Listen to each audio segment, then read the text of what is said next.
1 Tessalonicenses, capítulo 25, aliás, versículo de número 24, amém? Amém, meus irmãos? Nos diz assim a palavra do Senhor: fiel é o que vos chama, o qual também o fará. Podemos ler todos juntos em uma leitura uníssona. Vamos lá, 1, 2, 3. Fiel é o que vos chama, o qual também o fará. Assente-se em nome de Jesus. Glória a Deus. Meus irmãos, nós temos lido nesta noite um texto que está intrínseco, que está contido na primeira epístola do apóstolo Paulo, direcionada à igreja de Tessalônica. A história vai nos dizer, no capítulo 17 do livro dos Atos dos Apóstolos, que quando Paulo e Silas, eles realizam agora a sua segunda viagem missionária. Paulo e Silas passam pela cidade de Tessalônica, e diz-nos a história que num período de 21 dias, durante 3 semanas, Paulo e Silas anunciam o evangelho naquela cidade. E o historiador Lucas vai nos dizer que em dado momento da permanência destes 2 homens em Tessalônica, surge agora um levante, surge agora uns judeus perversos, que levantam-se contra o ministério de Paulo e Silas naquela cidade, e são obrigados então a saírem de lá, a deixarem a cidade de Tessalônica. Mas diz-nos a história que durante essas 3 semanas que lá eles passaram, muitos judeus se converteram ao evangelho, muitos gregos, muitos gentios renderam-se aos pés do Senhor Jesus Cristo. E quando você analisa o contexto da história da igreja de Tessalônica, você vai observar que o apóstolo Paulo sentiu em seu coração o desejo de retornar a esta igreja, mas ele não pôde devido às circunstâncias, devido às dificuldades que se levantaram contra ele. E o mesmo apóstolo Paulo vai nos dizer no capítulo de número 3 deste mesmo livro, que ora tomamos por base na noite de hoje, que ele envia então Filipe para ver como estava aquela igreja, para ver qual era a situação daquela igreja, como estava aquela comunidade recente, aquela comunidade que ora acabara de nascer naquela cidade. E diz-nos a Bíblia então, que quando Timóteo, quando retorna agora para a presença do apóstolo Paulo, ele diz a Paulo qual era a situação, qual era a forma em que encontrava-se aquela igreja.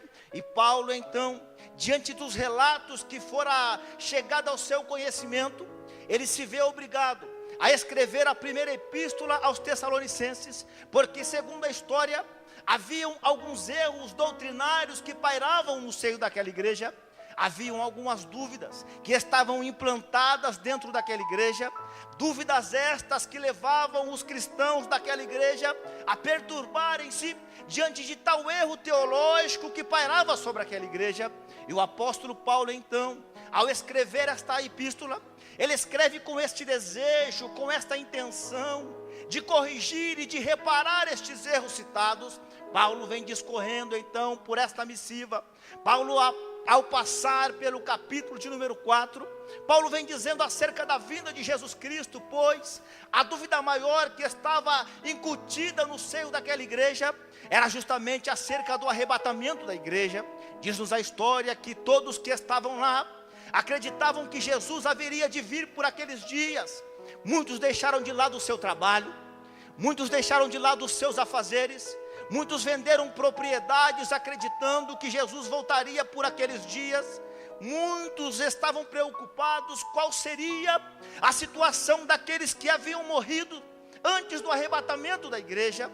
E o apóstolo Paulo então, ele vem discorrendo agora pelo capítulo de número 4, mais preciso dos versículos 15 ao versículo de número 17, anunciando, ensinando-os, lembrando-os acerca da doutrina da escatologia.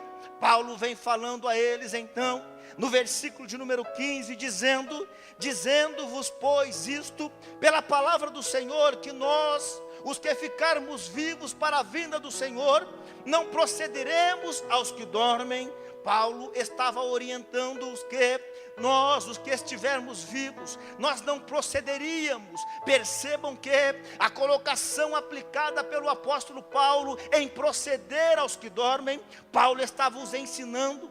Paulo estava dizendo àquela igreja que os que estiverem vivos não iriam subir antes daqueles que haviam morrido. E Paulo ele continua dizendo, porque o mesmo Senhor, ele descerá do céu com alarido e com voz de arcanjo e com trombeta de Deus, e os que morreram em Cristo ressuscitarão primeiro. Percebam que o apóstolo Paulo agora ele muda a tônica da sua prédica, ele muda a colocação do seu sermão, pois no versículo de número 15, Paulo vem dizendo que os que ficarem vivos não procederão aos que morrem, mas no versículo de número 16, Paulo vem dizendo que os que morreram em Cristo ressuscitarão primeiro. E quando ele chega agora, lá no versículo de número 17, Paulo continua dizendo, depois nós, os que estivermos vivos, seremos arrebatados juntamente com eles para encontrarmos o Senhor nos ares. Percebam que Paulo ele é bem preciso na sua colocação. Paulo ele é bem contundente da forma de se expressar, pois ele conclui no versículo de número 17 que o arrebatamento será um único arrebatamento, porém os mortos irão ressuscitar, e depois nós que estivermos vivos seremos arrebatados juntamente. Os mortos não serão arrebatados antes de nós, e nem tampouco nós, os que estivermos vivos, seremos arrebatados antes deles, não. Mas Paulo coloca de forma a ser bem clara, de forma a ser bem entendida, que todos nós seremos arrebatados juntamente para encontrarmos com o Senhor nos ares. Louvado seja o nome do Senhor.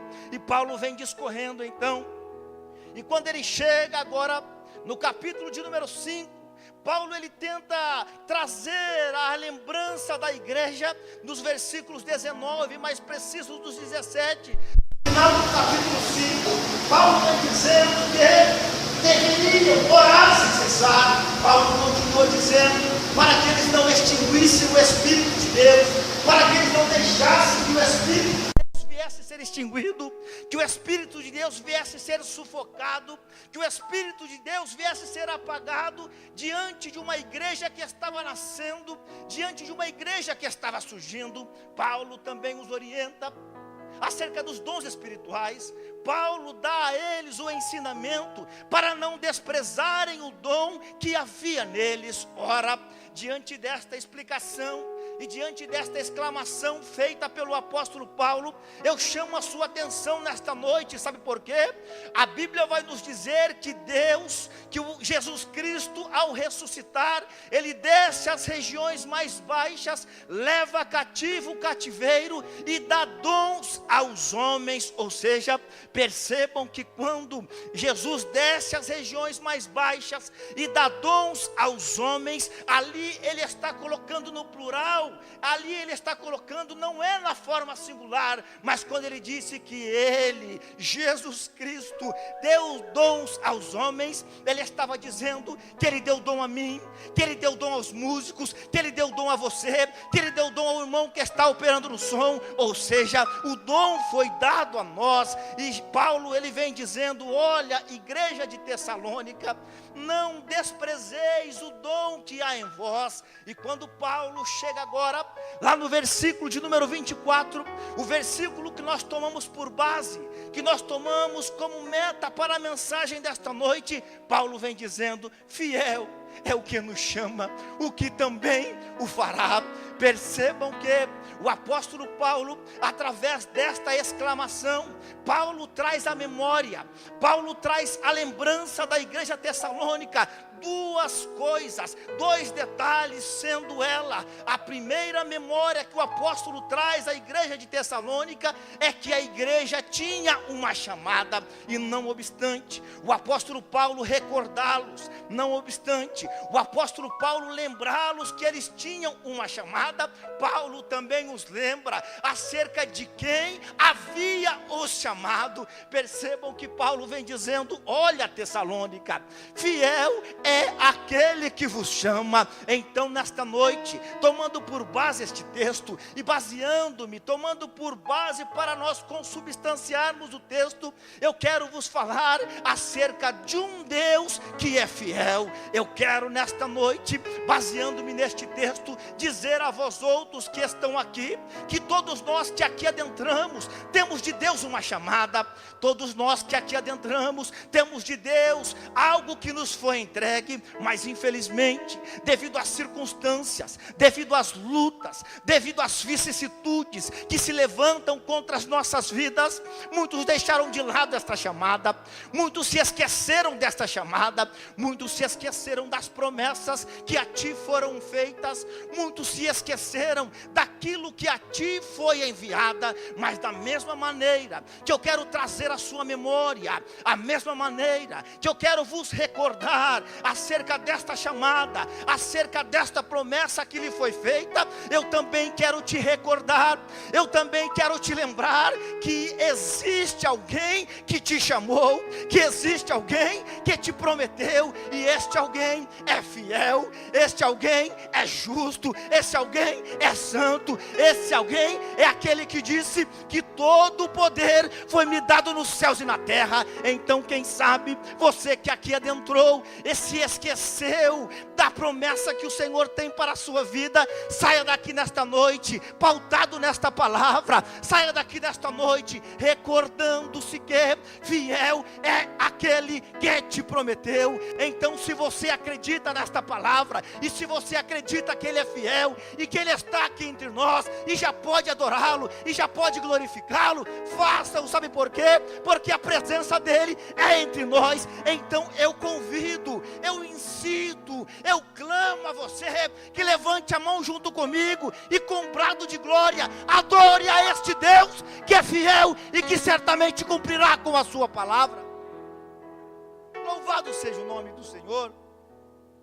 Paulo vem dizendo no versículo de número 24, após ele recordar a igreja de Tessalônica que eles tinham uma chamada, e acerca de quem havia os chamado, o que me chama a atenção é a maneira em que Paulo aplica o versículo de número 24. Se não vejamos que é Paulo, na primeira premissa do versículo, Paulo vem dizendo assim: fiel é o que vos chama. Percebam que o apóstolo Paulo, ele emprega, ele utiliza-se do tempo verbal no presente, dizendo assim: olha, igreja tessalônica, fiel é aquele que te chama. Ou seja, ele está nos chamando, ele está nos alistando, ele está nos escolhendo no tempo chamado hoje, no tempo chamado presente. Mas o que me intriga e o que me levou a passar horas meditando neste texto é a segunda premissa do versículo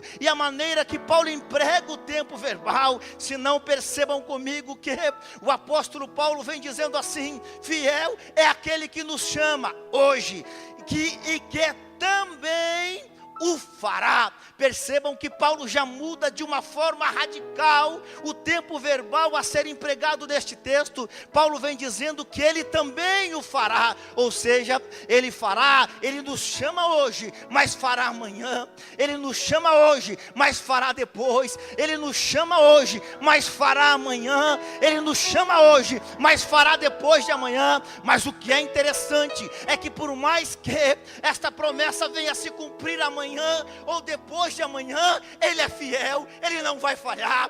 Por mais que esta promessa se cumpra daqui a alguns anos, Ele é fiel, Ele não vai falhar. Sabe por quê?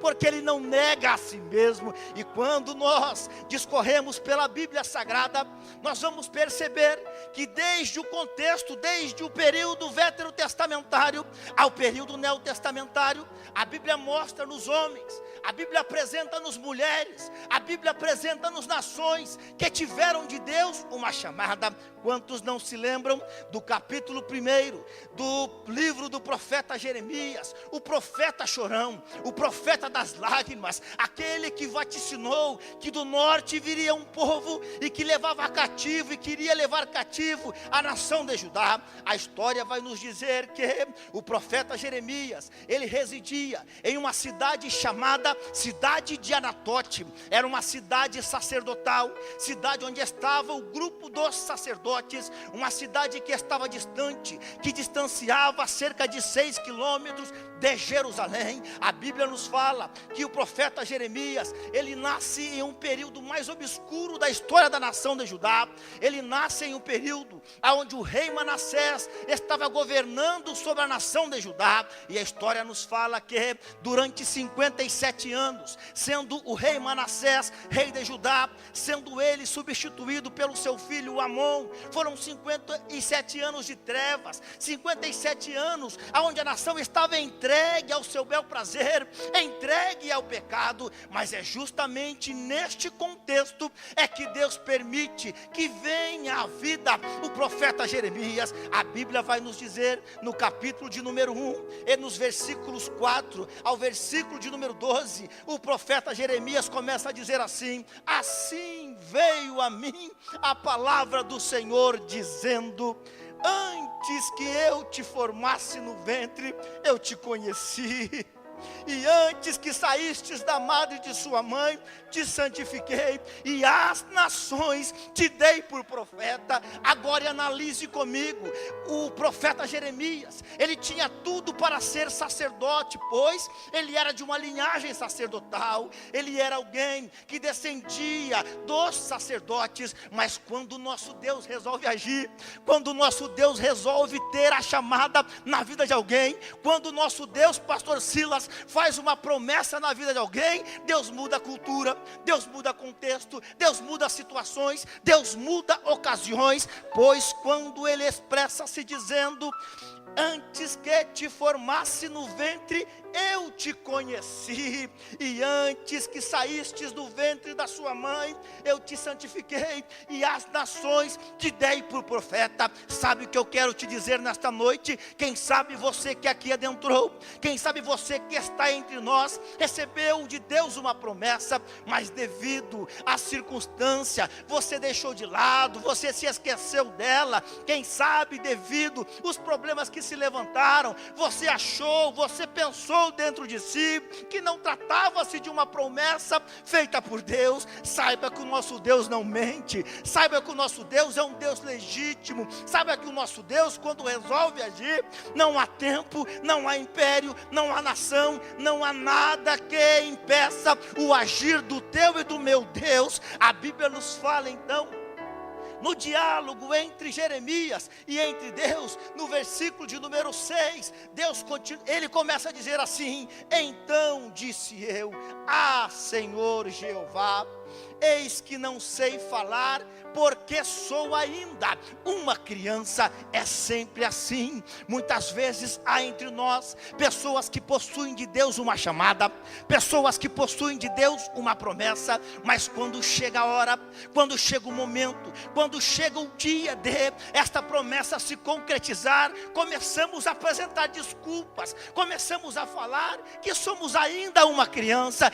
Ei, meu querido, Deus te escolheu, Deus te chamou, Deus escolheu você aonde você menos esperava. Deus te chamou quando você estava lá no mundo, Deus te escolheu quando você estava longe dos seus caminhos. Então tenha uma certeza na sua vida nesta noite: Ele te chamou e Ele é fiel. Não queira vós que aqui estás dizer que você é ainda uma criança. Sabe por quê? Porque quando Deus chama, Gabriel, porque quando Deus escolhe, Ele se responsabiliza em cumprir aquilo que Ele fez, Ele se responsabiliza em concluir a chamada. Foi lido aqui nesta noite que retenhamos firme a confissão da nossa esperança, porque fiel é aquele que nos prometeu. Os adolescentes cantaram aqui nesta noite que Ele é fiel, e se Ele é fiel, e se você acredita que Ele é fiel, e você pode adorar aquele que é fiel, então adore. Sabe por quê?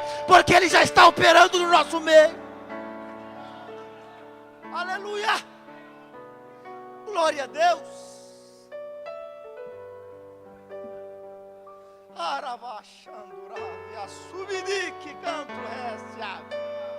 Eu vou esperar você adorar a Ele por um momento. Eu vou esperar você glorificá-lo, porque Ele está entre nós e Ele é fiel. Aleluia. Ele continua então com o seu diálogo com Deus. E Deus vem dizendo: Jeremias, não digas eu sou uma criança, porque aonde quer que eu te enviar, irás, e tudo quanto eu te mandar, dirás. Aqui existe algo muito lindo, nesta exclamação feita por Deus a Jeremias. Se não, observe comigo no versículo de número 7, que Deus ele vem pronunciar 3 verbos, e estes 3 verbos estão no tempo futuro. Pois senão, se você analisar comigo, ele vem dizendo: olha, Jeremias, nunca digas que tu és uma criança, porque aonde quer que eu te enviar, futuro, irás, futuro, e tudo quanto eu te mandar, futuro, dirás. Mas agora, como pode um Deus inverter a ordem das coisas? Nós vamos entender no versículo de número 8. Ele vem dizendo assim: não temas diante deles, porque eu sou contigo para te livrar, diz o Senhor. Agora, analise comigo o versículo de número 8 do primeiro capítulo de Jeremias. O que é interessante neste texto, meus irmãos, é que quando Deus chama Jeremias e pronuncia 3 verbos no futuro, no versículo de número 8, ele diz assim: não temas, porque eu sou contigo. Eu vou traduzir para você. Quando Deus chamou Jeremias, Ele falou: você vai pronunciar e você vai dizer. Só que tem um porém: eu sou contigo desde já, desde agora, desde a sua chamada, eu sou contigo. Louvado seja o nome do Senhor. Este Deus é lindo. Você pode adorar a Ele nesta noite.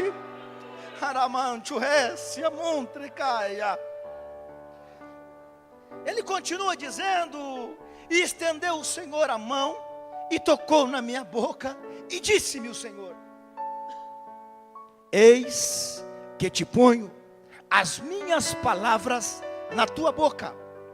Olha, põe-te neste dia, hoje. Põe-te agora, hoje. Agora, no momento da sua chamada, hoje. E sobre os reinos, aí ele conclui o versículo 10, para arrancares, para derribares, para destruíres, arruinares, edificares e para plantares. Percebam que Deus, pastor Rafael, ele diz para Jeremias: Jeremias, tu irás, mas a partir de agora, da sua chamada, eu já sou contigo. E no versículo de número 10, ele já vem pronunciar a conjugação verbal no futuro. Só que o interessante é que desde já o Senhor já estava se responsabilizando por ele. Então sabe o que eu quero te dizer nesta noite? Você tem chamada, Deus te chamou, Deus te escolheu, mas por mais que venha a demorar, Ele já é contigo desde o momento em que Ele te escolheu, desde a hora em que Ele te chamou, Ele já é contigo. Por mais que sejam difíceis as lutas, por mais que sejam difíceis as situações, por mais que queiram levantar-se contra ti, para tentar impedir o trabalhar de Deus na sua vida, jamais conseguirão. Sabe por quê? Porque nenhuma ferramenta, melhor dizendo, porque toda a ferramenta preparada contra ti não prosperará. O profeta Isaías, ele usa o pronome demonstrativo toda, ou seja, toda, não nos dá quantidade, não nos dá qualidade, não nos dá da onde ela está surgindo, não, mas ele é bem claro. Ele diz, meu querido, que toda a ferramenta, seja ela de ordem física, seja ela de ordem espiritual, seja ela de ordem material, tudo que se levantar contra ti não prosperará. Sabe por quê? Porque você tem chamada, porque Ele te escolheu, porque Ele te chamou para uma grande obra. Louvado seja Deus. Aleluia. Eu sinto a presença dEle aqui nesta noite. Andará sobre. Ele continua dizendo, no versículo de número 11, que ainda veio a mim a palavra do Senhor, dizendo: Jeremias, o que é que vês, Jeremias? Jeremias responde: olha, meu Senhor, eu vejo uma vara de amendoeira. E o Senhor vira para Jeremias mais uma vez e responde para ele: olha, Jeremias, tu vistes bem, tu dissestes bem, porque eu velo pela minha palavra para cumpri-la. Sabe daquela promessa que você tem? Sabe daquela chamada que o Senhor te fez? Sabe daquilo que Deus te prometeu? Por mais que esteja demorando, por mais que você esteja pensando que não vai realizar, eu estou aqui nesta noite como servo do Senhor. Eu estou aqui nesta noite como mensageiro, como ministro das boas novas de Cristo, para te dizer que as palavras do Senhor ainda estão de pé, que as promessas do Senhor ainda estão de pé para a sua vida, porque Ele vela pela sua palavra para cumpri-la. Louvado seja o nome do Senhor. A Bíblia vai nos dizer agora que após Jeremias receber esta chamada, e com esta chamada ele ter a garantia de que Deus seria com ele, Jeremias ele enfrenta uma das piores situações da sua vida. Jeremias é lançado no calabouço. Jeremias ele é tido como alguém desprezado por sua própria família. A Bíblia diz que Jeremias ia à frente profetizando, os seus familiares vinham atrás dele, dizendo o contrário daquilo que ele havia profetizado. A ordem de Deus dada a Jeremias era a seguinte: olha, Jeremias, eu te levantei como profeta no meio desta nação corrompida. Agora, como profetizar no meio de uma nação corrompida? Como profetizar no meio de um povo que está entregue à idolatria? O fim de Jeremias, se fosse para analisar o contexto daquela época, seria o fim de morte. Ou ele entrava no esquema dos profetas daquela época, ou ele morreria. Mas o que é interessante é que mesmo Jeremias trazendo uma mensagem contrária àquilo que o rei esperava, pois Jeremias profetizava: olha, rei, está vindo aí do norte um povo que vai levar cativo o reino do sul. Mas o povo não deu atenção, o rei sequer ouviu. E a Bíblia vai nos dizer que no ano de 586 a.C., a nação babilônica chega no reino do sul, invade a capital Jerusalém e leva em 3 levas todo o povo que lá estava. Mas existe algo lindo aqui, sabe por quê? Porque Jeremias, aleluias, ele tinha uma chamada. O Deus da chamada de Jeremias, que também é o Deus da tua chamada, fez uma promessa para Jeremias, que a partir do momento em que ele foi chamado, o Senhor seria com ele. Quando você analisa a biografia de Jeremias, você vai ver que embora a nação havia sido levada ao cativeiro, mas Jeremias ficou ileso. E o nome do Senhor foi glorificado na vida de Jeremias. Então sabe o que eu quero te dizer? Você tem chamada. Você foi escolhido.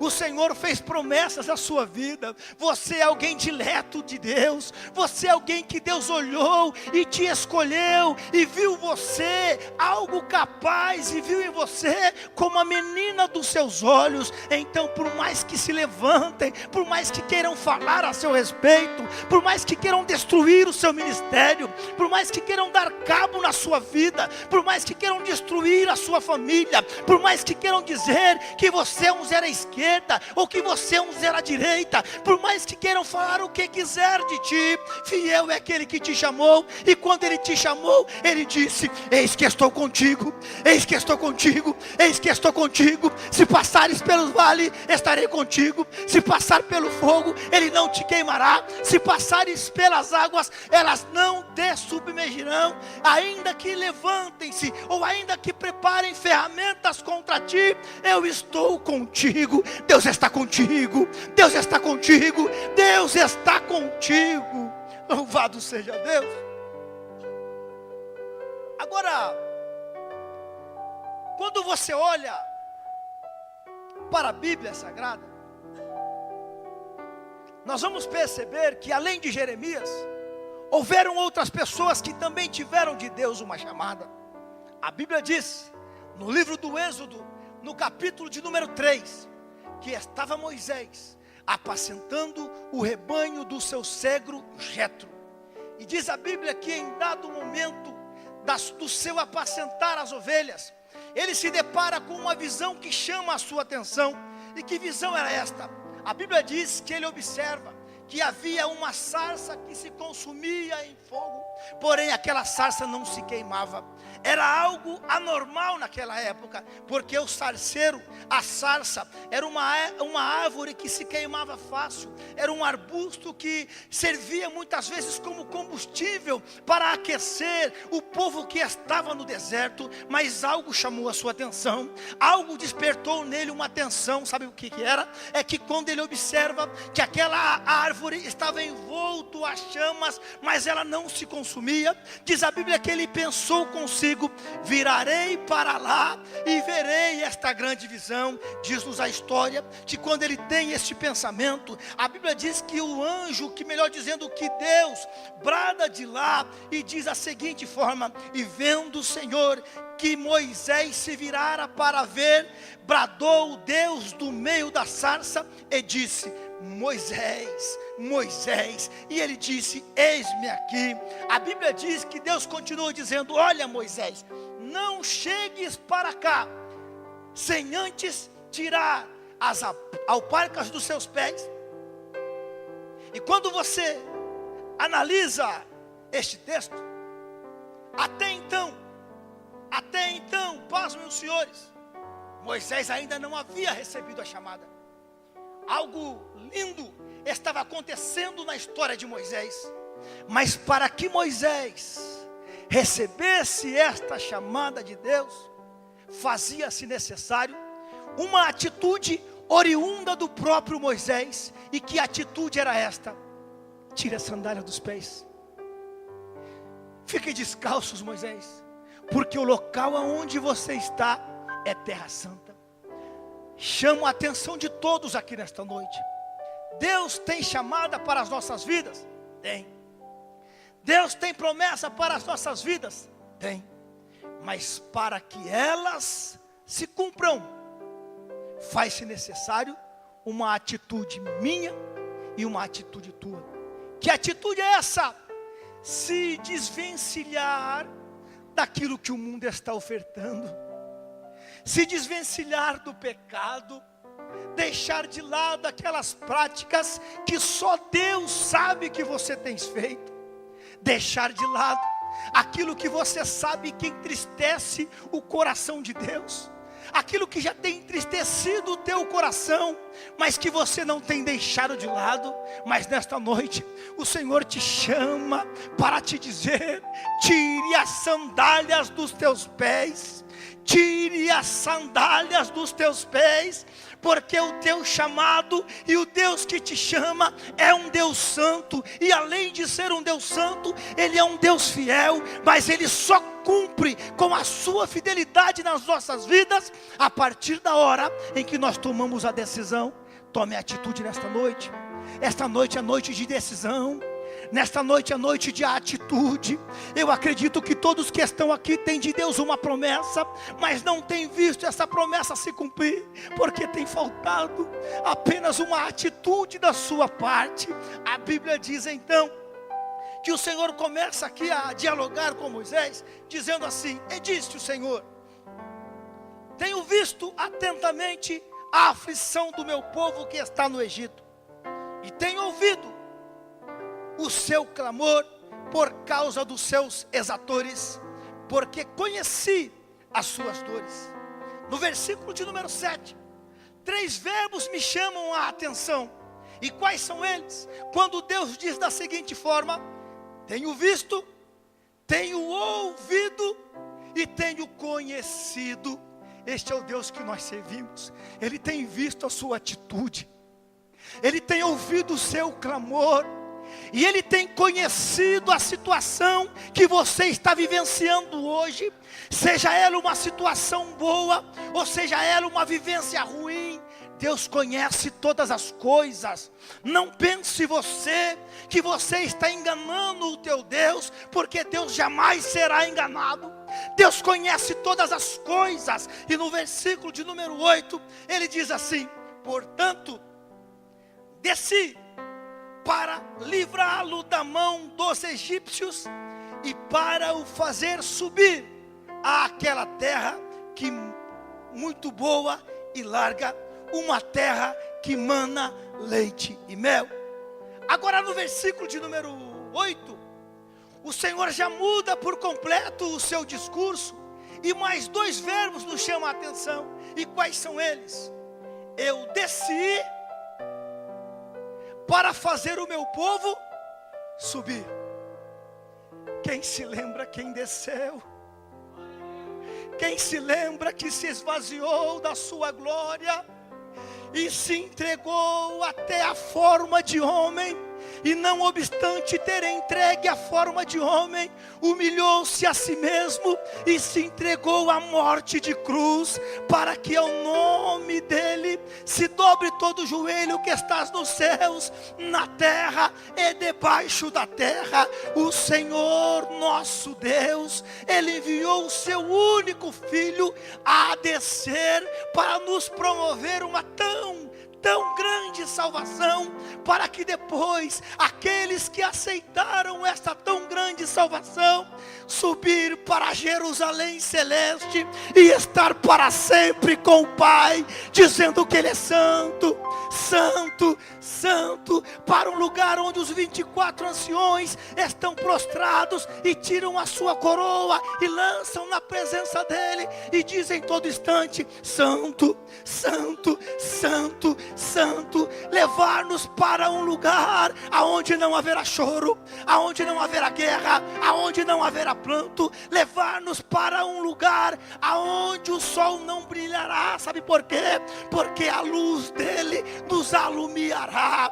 Levar-nos para um lugar aonde a Bíblia vai nos dizer que o olho humano jamais imaginou, ou que jamais subiu ao coração do homem. Levar-nos para um lugar aonde jamais voltaremos para esta terra imunda, a não ser para julgarmos aqueles que aqui ficarem ao término do milênio. Ei, meu irmão, você tem uma chamada. O Senhor te chamou, por mais que você esteja hoje vivenciando uma luta, uma dificuldade, mas Ele é fiel, e na hora certa, no tempo certo, Ele te dará vitória. Quantos acreditam? Quantos acreditam? Quantos podem fechar o olho e adorar a Ele por um momento? Faça nesta noite, adore a Ele. Aleluia, aleluia, aleluia, aleluia, aleluia. Louvado seja Deus, glorificado seja Deus, enaltecido seja Deus, bendito seja o nosso Senhor, engrandecido seja o Deus que fez os céus e a terra, bendito seja o Deus que nos chamou, bendito seja o Senhor que nos fez a promessa.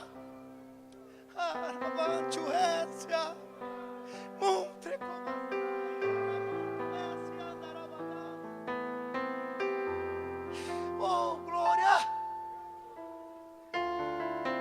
Agora, para nós caminharmos aqui para o final, No versículo de número 9, ele vem dizendo: Deus, e agora? Eis que o clamor dos filhos de Israel chegou a mim, e também tenho visto a opressão com que os egípcios os oprimem. Versículo 10, para nós encerrarmos. Deus dizendo para Moisés: Moisés, vem agora. Moisés, vem hoje, tempo presente. Sabe o que eu quero te dizer? O Senhor está te chamando agora. Não é para amanhã. O Senhor está te chamando agora. O Senhor está te chamando hoje. E Ele continua no versículo 10. Vem agora, pois, e eu te enviarei. Deus muda a conversa. Chama Moisés agora, mas ele continua no verbo dizendo: e eu te enviarei. Que tempo era esse? Que tempo era esse? Participem comigo. O tempo futuro. Quando se fala do futuro, meus irmãos, nos vem na cabeça uma única coisa. E o que é que nos vem à mente? Maranata. Ora vem, Senhor Jesus. Quando se fala do futuro, o que nos vem à mente é o soar da última trombeta, é o grande arrebatamento da igreja. É isso que nos vem à mente. Mas nesta noite, eu quero chamar a tua atenção para tudo quanto foi falado aqui. O Senhor está te chamando hoje. Coloque-se em pé em nome de Jesus.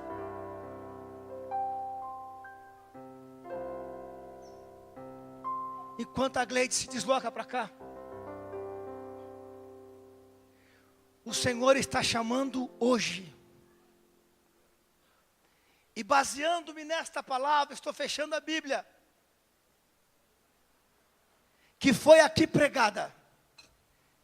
Eu quero desafiar você que é corajoso, que tem coragem, e sabe que o teu Deus te chamou, mas que até então não se concretizou, e você se entristeceu diante deste tempo.